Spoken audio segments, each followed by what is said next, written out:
Politics in the UK have been kind of crazy these last few days. If you've been looking on X, Elon Musk is getting involved. He's been a critic of how the UK government has handled the crisis that's on its hand regarding children being raped. Now, this has been going on for years. All of a sudden now, people are starting to pay attention to this. The government in the UK has been distancing itself and trying to ignore what's going on in their own country. Islamic migrants, we'll just call them for now, have been sexually assaulting children for years. And their own government has completely ignored the issue and helped cover it up. And those who are critical of any of this are thrown in jail regarding whether you show up to a protest, you post something on Facebook. They throw you in prison in the UK. British Prime Minister Keir Starmer has really been feeling the heat since Elon Musk stepped in, and he had to address his critics publicly earlier today. So let's take a listen.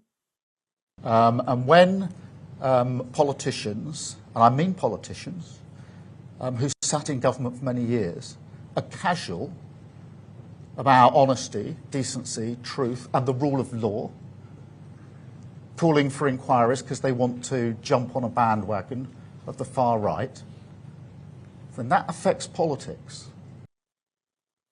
Listen, we're talking about children who've been sexually assaulted, okay, by people who should not be in your country in the first place. It's not far right just because you don't want children to be sexually assaulted by these animals. You've let them into your country, you let them destroy your country. Now you're afraid to speak up because, well, you're afraid that, number one, you're going to lose your election, and number two, they are violent.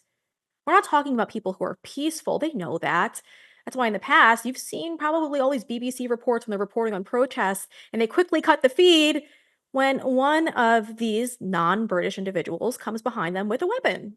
It's happened repeatedly. Folks, this issue has gone unspoken about for years in the UK, and it's finally starting to catch the attention of some very important people, and rightfully so. You're not far right for saying you don't want children to be raped. That's not far right. Joining me now to discuss is Father Calvin Robinson. Father, I want to say thank you for joining me. I'm so thrilled for sexual assault victims in the UK right now because they're finally getting some attention. People like Sammy Woodhouse, who's been fighting for this her whole life after she was raped at the age of 14, are now getting some national coverage. And so I'm very happy for all of this. But explain to our audience, why all of a sudden is Elon Musk getting involved, and what does this mean for those in the UK?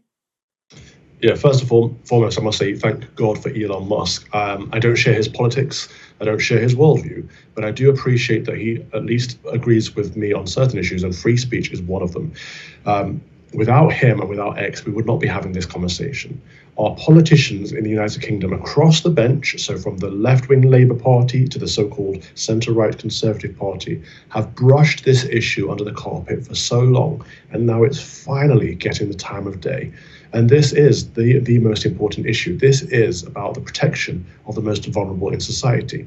And for the clip you just played right there of our Prime Minister, Sir Keir Starmer, for him to stand there today and say, anyone who's addressing this issue is on the far right, is jumping on a far right bandwagon. That is the most evil thing I've heard in a long time, because first and foremost, it's disingenuous, as if any of his contemporaries would be wanting to jump on a far-right bandwagon. We don't have a single politician in Parliament who is far-right.